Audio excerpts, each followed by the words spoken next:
Welcome to Subramani. Please subscribe, please hit the bell icon. I don't say it very often, but recently the number of subscribers is going up, which I'm very happy. But please share the video, and even if you don't share the video, learn what I have said, understand it, and take it to your family. In fact, today's video is about talking to your family. When how many people can understand the need for financial planning? It's very difficult. Many men don't understand, many women don't understand, though perhaps women understand better than men. But that does not mean your 12-year-old understands, right? So explain to the 12-year-old why financial planning is necessary and why it is useful. It's as simple as saying, well, when I'm going to travel from point A to point B, I need not tell anybody. It's there in my head and I have to do. I have to just go. But even if I'm going with a friend, I have to call him and or her and say, look, 6:05, I will be there at my gate. What time are you leaving? Please give me a call when you're leaving. And if it's a bigger group of say 30 people traveling by bus, then I have to make a bigger plan saying pick up from so and so, so and so, so and so at 8, 8:05, 8:10, 8:20, 8:45, whatever.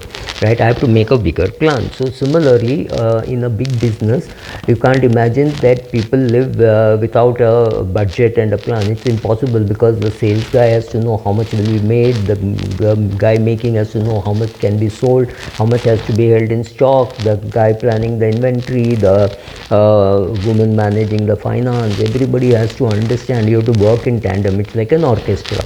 Similarly, you need to have a plan, financial plan. In a financial plan, for the financial advisor, it is very important to know how much of cash to hold. It's very difficult, but I have made videos saying there are companies which have survived 1000 years, there are companies which have survived 500 years. Obviously, this is in Japan, and the biggest thing that they have done is they have held cash. So in a market where the market is growing at 40% in some funds and 60% in some funds and 20% overall, asking a person to sit in cash is ridiculous. But it is like, I think Morgan Housel calls it like building a bridge. When you build a bridge, you need to provide for overloading. One day overloading will definitely happen. The bridge should not collapse.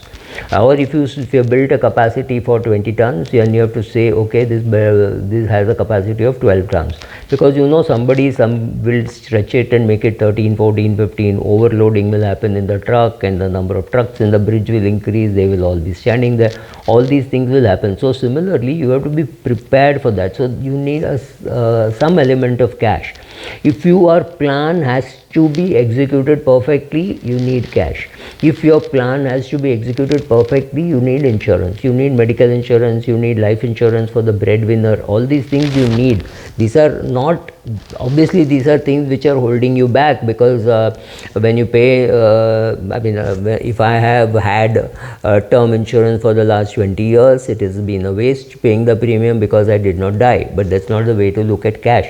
You look at cash saying one opportunity and the whole justification of cash will be met, right? So this is one good way of explaining. Similarly, this is a beautiful one. I think this is either Jason Zevig or Morgan Housel saying asset management is like politics, right? All the effort is to get into power. Take the case of BJP, right? They put in all their efforts to come to power, and after that what they do, I'm not even getting into whether it is good or bad, but there is just too much effort needed to come to power. Look at Rahul Gandhi, goes around the world making statements, good, bad, ugly, I'm not even commenting, but all that is needed to come to power. Why should you come to power? That's a completely different thing, but coming to power is maybe 70% of the effort in politics, and governance is only 30%. Similarly, in the asset management business, 70% of the effort, or maybe 75% of the effort, is in garnering assets. Asset gathering is the more important thing, right? So, and only 30% is on managing it for you. So a good fund manager can be one who says, look at my track record, please put money. But it's not so easy. People will say, oh, track record is good, but past performance does not mean anything. So every fund house has to come out with creative new schemes, new rewards for the sales people, and all those kind of things. Otherwise, they won't get a continuous flow of money. And if you don't get money, what are you going to manage? So sales is important. You have to get in the money and you have to manage. But like I said, as in politics, in asset management, 70% effort is for sales and 30% is for fund management. That's my feeling. Similarly, explaining compound interest is very difficult to explain it to children, and I explain it this way, saying how many seeds are there in one mango, and the answer is obviously one. But how many mangoes are there in one seed? That's an answer which only compound interest can give. If you took that seed and planted it, and you planted and that tree gave 1,000 fruits next year, and you planted all those 1,000 seeds, which means you now have 1,000 trees giving 1,000 fruits a year, right? And just imagine doing that 2-3 times, and you have a huge orchard with 3,000, 4,000, 5,000 trees, and into 1,000, that many kind of fruits, right? That's the power of compounding. It's very difficult to understand, and especially if you stand next to a tree and say, when will it grow? It will not grow for 2 years, 3 years, 4 years, and in the 7th year it may give you fruits.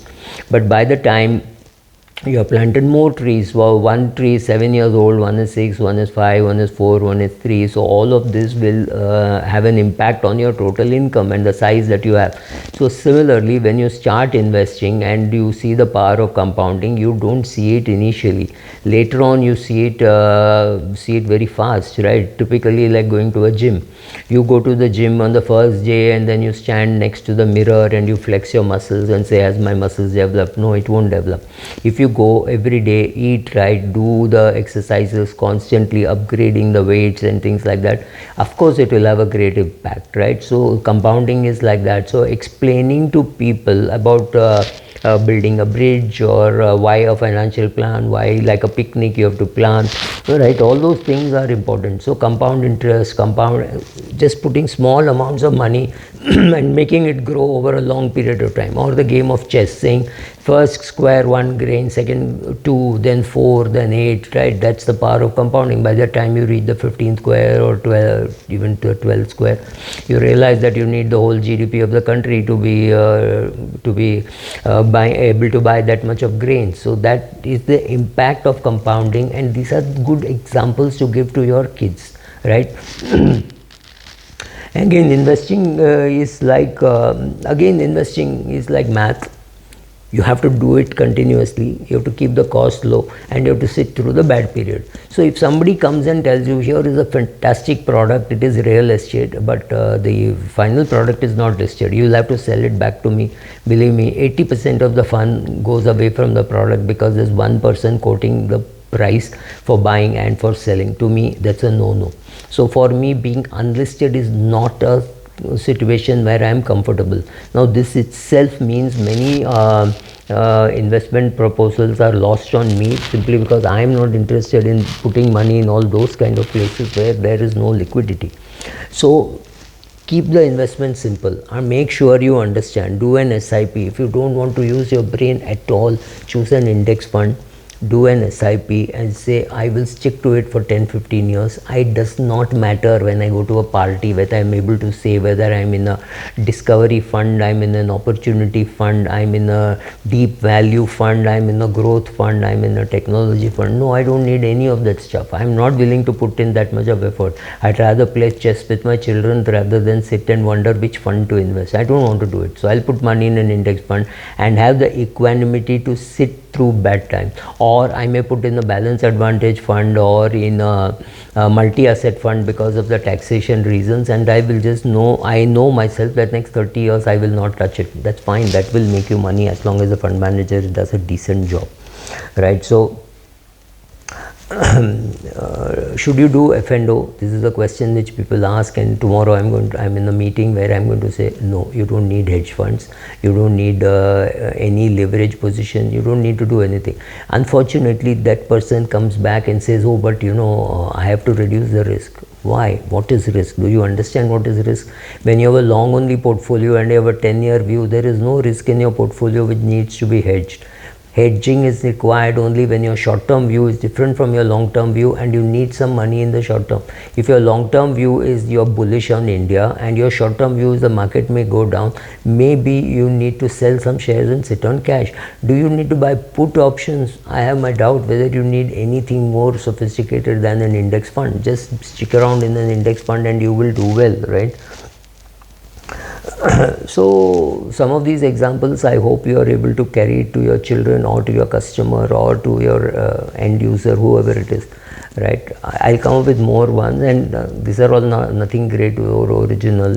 Either I've read it with Jason Zweig or watched it on his one of his videos, or Morgan Housel or somewhere like that, right? So all my videos are caused because I've been standing on the shoulders of great men, many alive, many dead, right? So a lot of learning from a lot of these places. So I'm just trying to encapsulate for you. Thank you.